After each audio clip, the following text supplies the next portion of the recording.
జనములను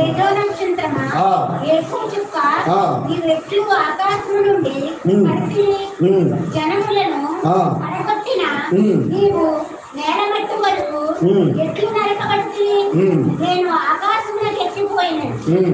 దేవుడు నక్షత్రములకు పైగా నా సింహాసనమును హెచ్చించెదను. ఉత్తర దిక్కునున్న సభాపర్వతం మీద కూర్చుందును, మేఘమండలం మీద ఎక్కుదును. మహోన్నతునితో నన్ను సమానముగా చేసుకుందునని నీవు మనసులో అనుకుంటేవి కదా. నీవు పాతాళమునకు నరకంలో ఒక మూలగా త్రోయబడితివే. చాలు. పడిపోయిన దూతల గురించి నేర్చుకుంటున్నాం కదా.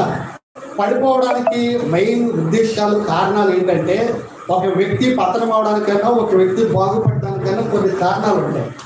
కారణం లేకుండా వ్యక్తి పతనం అవడం, కారణం లేకుండా వ్యక్తి బాగుపడడం, కారణాలు ఉంటాయి. ఈరోజు ఈ పడిపోయిన దూతలు ఎందుకు పడిపోయాయి, దానికి కారణం ఏంటి అని మనం యెషయా ప్రవక్తను అడిగితే ఆయన మనకు చక్కగా తెలియపరుస్తున్నాడు. ఏమని చెప్తున్నాడు అని అంటే, తేజో నక్షత్రమా, మేఘము చుక్క, నీవెట్లు ఆకాశం నుండి పడితివి, జనములను పడగొట్టి నీవు నేలమట్టం వరకు ఎట్లు నరకబడితివి అని చెప్తా అంటాడు. ఆ తేజో నక్షత్రమైనటువంటి లూసిఫర్ అనుకుందట తన మనసులో. ఏమనుకుందంటే, నేను ఆకాశమునకు ఎక్కిపోయేదను. ఎక్కడికి ఎక్కిపోద్ది అనుకుందట? ఆకాశం అంటే దేవుడు ఎక్కడున్నాడో, ప్రభు ఎక్కడున్నాడో అక్కడికి నేను ఎక్కిపోతాను అని అనుకుందట. అక్కడికి ప్రభు పర్మిషన్ లేకుండా వెళ్ళకూడదు. కానీ ప్రభు పర్మిషన్ లేకుండా మనసులో అనుకుంటుంది, పైకంతా లేదు, నేను ఆకాశమునికి ఎక్కిపోదును అనుకుంటుంది. రెండో మాట ఏంటంటే, దేవుని నక్షత్రములకు పైగా నా సింహాసనమును హెచ్చించుకొందును. అంటే దేవుని కంటే ఇంకా పైగా సింహాసనాన్ని ఏర్పాటు చేసుకుంటాను అని అనుకుంది. రెండో కారణం. మూడో కారణం ఏంటంటే, ఉత్తర దిక్కునున్న సభాపర్వతం మీద కూర్చుంటుంది. నాలుగోది ఏంటంటే, మేఘమండలం మీదకు ఎక్కుదును. ఐదోది ఏంటంటే, ఇంకా భయంకరమైంది, మహోన్నతులతో నన్ను సమానునిగా. ఈ 5 కారణాల వల్ల లూసిఫర్ ఏమైపడిందంటే గొప్ప కూలిపోయాడు. పైకి ఎవరితో చెప్పలేస్తుమా, మనసులోనే అనుకున్నాడు. మనసు జరిగిన వాడు ఎవరు? దేవుడు.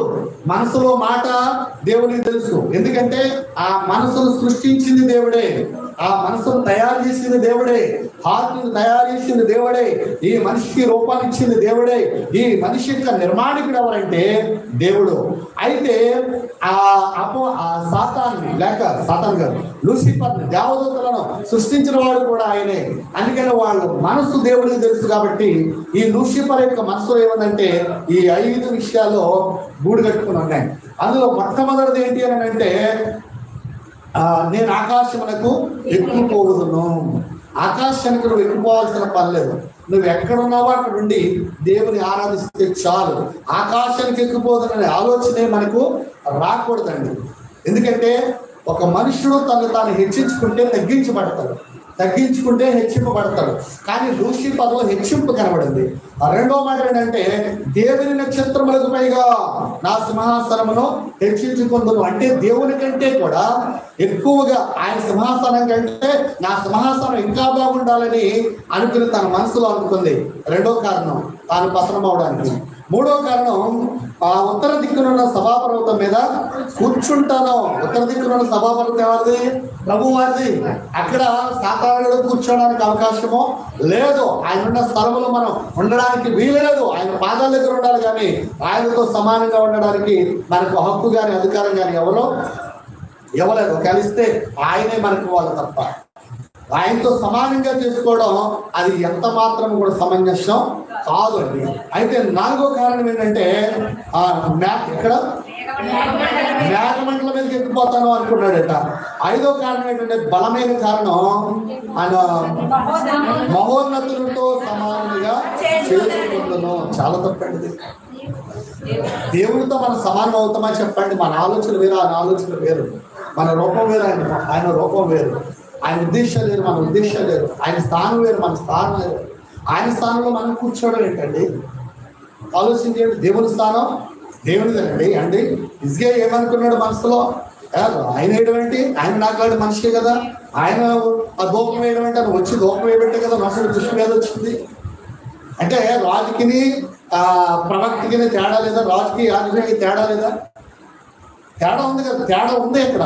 తేడా ఉంది కాబట్టి ఎవరికి ఇచ్చిన బాధ్యత వాళ్ళు నిర్వర్తించాలి తప్ప దేవుని కంటే ఎక్కువగా నేను ఉంటాను, దేవుని సింహాసనం మీద కూర్చుంటాను అని చెప్పి అనుకోవడం అది ఎంత పొరపాటు అండి విషయాలది, చాలా పొరపాటు. దేవుడు ఒక మాట అన్నాడు, నాలో సగ బలాన్ని నీకు ఇస్తున్నానని చెప్పిన ఆ మాటకి అంత హెచ్చించేసుకుందండి. ఒక్క మాట అన్నందుకు ఏమనుకుంది? నేను ఆయన సమానమే కదా అన్నట్లుగా అనుకుందండి. అలా అనుకుని ఎక్కడ అనుకున్నానంటే, నీవు మనసులో అనుకుంటివి కదా, నీవు పాతాళములకు నరకములో ఒక మూలకు త్రోయబడితివే. అందుకనే ఆ లూసిఫరు ఒక మూలకు త్రోసివేయబడ్డాడు. నేను చెప్పేది ఏంటంటే, దేవుని కంటే ఎక్కువ మనం ఎవరూ కూడా హెచ్చించుకోకూడదు. హెచ్చించుకుంటే ఎక్కడ ఉంటాం? ఒక మూలలో ఉంటాం.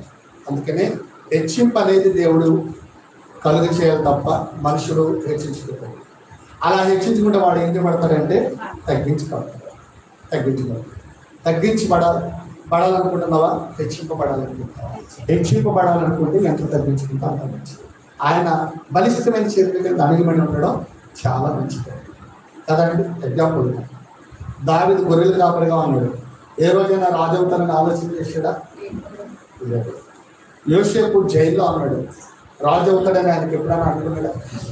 కానీ దేవుడు ఏం చేస్తున్నాడో చూశారు వాళ్ళు. ఆయన బలిష్ట చేతుల కింద అణిగిమని ఉన్నారు. దేవుడు వారిని హెచ్చించాడు. వారికిలా నేనే హెచ్చించబడతానని మనసుతో మనం అనుకుంటాం. మనం ఎక్కడున్నా దేవుని సేవకుడిగా ఉంటే చాలు అనే ఒక ఆలోచన ఉంటే చాలు, ఆయన మనకు తెలుస్తుంది. మీకు మాట చెప్పమంటారా? మనం హెచ్చించబడి కొద్ది సమస్యలు వస్తాయి.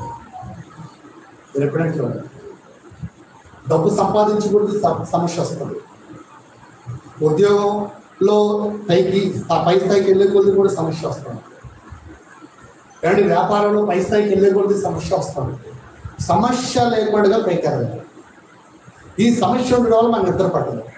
హ్యాపీనెస్ ఏంటంటే మనం ఎంతలో ఉన్నా అంతలో ఉంటూ తృప్తిగా తిని హ్యాపీగా నిద్రపోవడం, ఆడకున్నంత హ్యాపీనెస్ ఇంకెవరికి లేదండి.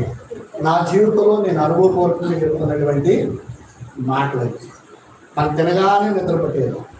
నేనున్నానా? బస్సులో కూర్చుంటే నిద్ర వచ్చాను, మంచమే పడుకోగానే నిద్ర వచ్చాను, టయానికి ఆగలేసి తినేస్తాను.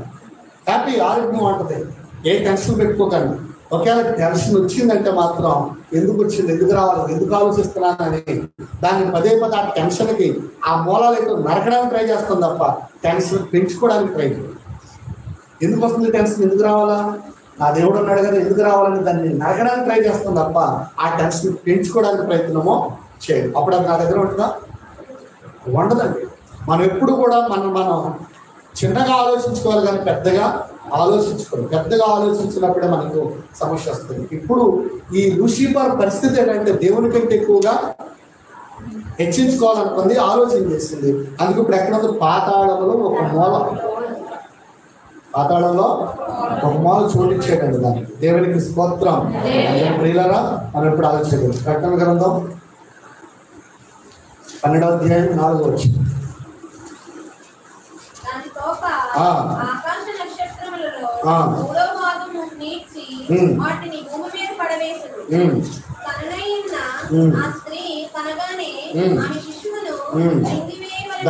ఎక్కడ ఉందటమ్మా? ఆకాశ నక్షత్రములలో 3వ భాగమును ఈడ్చి వాటిని భూమి మీద పడవేసెను. దాని తోక ఆకాశ నక్షత్రాల్లో 3వ భాగంలో చీడ్చేసి ఎక్కడ అడిగాడట? ఒక మూల పడేసాడు. ఎక్కడో ఉండాల్సిందా తీసుకొచ్చి ఒక మూలలో పడేసిందట. ఇది లూసిఫర్ యొక్క పరిస్థితి. మత్తయి సువార్త 25:4 చదవండి. 25:4 ఎందుకు పడిపోయిందో నేను మీకు చెప్తున్నాను. 25:4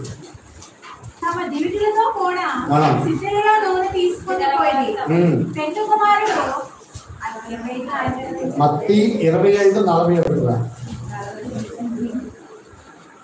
అప్పుడు ఆయన ఎడమ వైపున ముందు వారిని చూచి తప్పింపబడిన నన్ను విడిచి అపవాదుకుని వాని దూతలకును సిద్ధపరచబడిన నిత్యాగ్నిలోనికి పోవుడి. చాలా ఈ ఎప్పుడైతే హెచ్చించుకున్నటువంటి వీడిని ఒక మూలకు త్రోసిస్తాడో, త్రోసివేయబడినటువంటి వాడికి ఏమి దాచిపెట్టాడట ప్రభువారు?